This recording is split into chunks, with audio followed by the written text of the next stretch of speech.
What is going on, everybody? It is another wonderful day. Just got off work and tried to start my truck.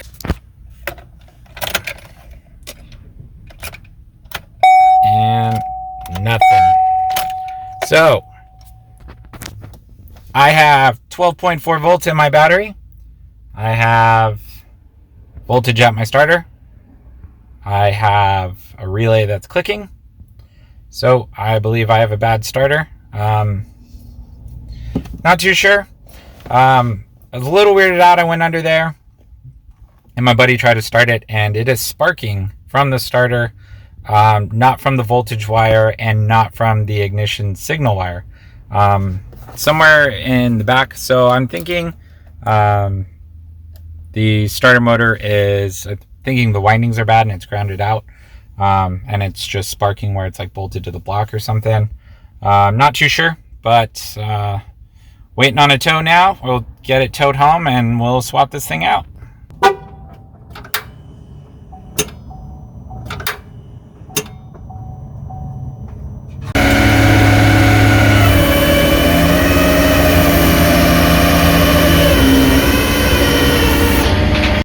Alright guys, it is the next day. We are home now. I am ready to fix the truck. Really simple job.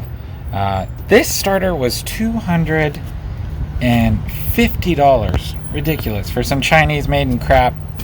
Alright, so this is our new Duralast starter. I'm just going to go over the basics with you really quick and show you.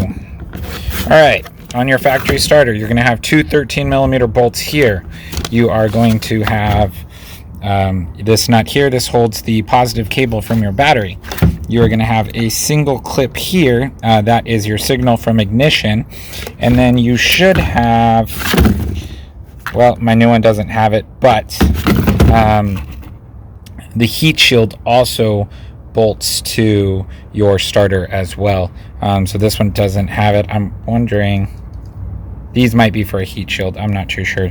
They unscrew. We're gonna go ahead and take a look around. All right, coming in from the passenger side, I do have a lifted truck. You can see. All right, so this nut right there, that nut, this cable right here, I'm jiggling. That is the positive cable from your battery. That is a 13mm nut. There is also a shield on the starter.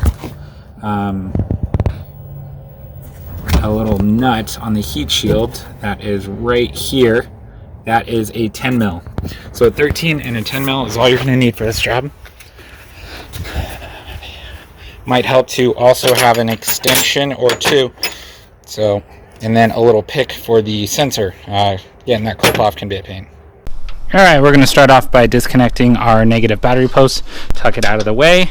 Now, everything will be safe to work on. Alright, and that nut is off. You don't want to lose that.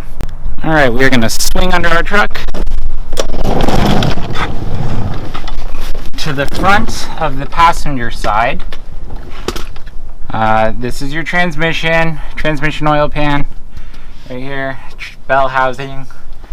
This is what your oil pan looks like for your motor. It's your oil filter. And right here, this dirty guy is our starter. And we have two bolts holding it in. They are closest to the bell housing. One here, one there. We're going to need to pull this little cover right here out of the way so we can disconnect our wire clip. It just slides out of the way.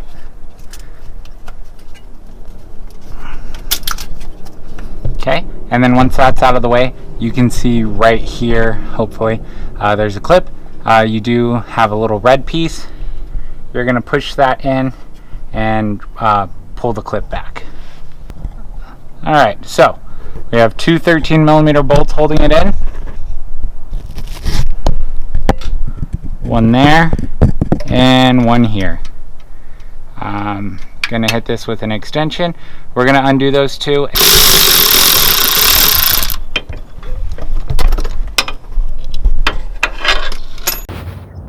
All right, I have the two 13mm bolts undone for my starter. I have the stud, the battery cable pulled off, and the sensor. I did that from the passenger side, and that's it. You just pull it forward and just wiggle it towards the front bumper, and that's it. And then she comes out. Alright, so these are the two little nuts that I screwed out of the side. This is the factory one I pulled out. This is the 10mm that holds the heat shield to the starter. I'm assuming that's what these holes are for, so I just wanted to check to make sure the factory bolt fits into those, and it does. So I'm going to hope that one of these holes lines up with the heat shield. Alright, so as you can see over here, the top hole on the starter does line up with the heat shield. So I'm going to put that nut in right now, and that is the last step. Oh, like a glove. I got my baby back. Alright guys, I think this is going to do it for this video. It's not hard. I was literally under the car maybe 15 minutes. Like I said, just you need a 13mm and a 10mm. That's it. The clip is a little tricky. To be honest, I snapped the little red safety part on mine. So I don't know. I'm gonna have to figure that out. I might have to. I don't know. I might have to like repin it and put on a new clip. But seems like it's staying on there, so I'm not too worried about it. If it becomes an issue, then I'll address it. But yeah, thanks for watching. We've got some stuff coming. I got a bunch of stuff for Christmas, so we're going to be doing some stuff here on the truck. We're going to do a spray and bed liner. I got a draggy for Christmas. I'm really excited about that. We're going to do some quarter-mile stuff and see what the truck runs. We're going to see how the Camaro's doing. Last time we went to the strip, ran 12.5, so I'm curious to see how it does on the street on a 26-inch street tire. I also picked up some new tires as well for the rear, so I'll be swapping those out. Finally filling up that gap a little more in the back. So I got some stuff coming. Anyways, thanks a lot for watching, guys, and hit that subscribe button.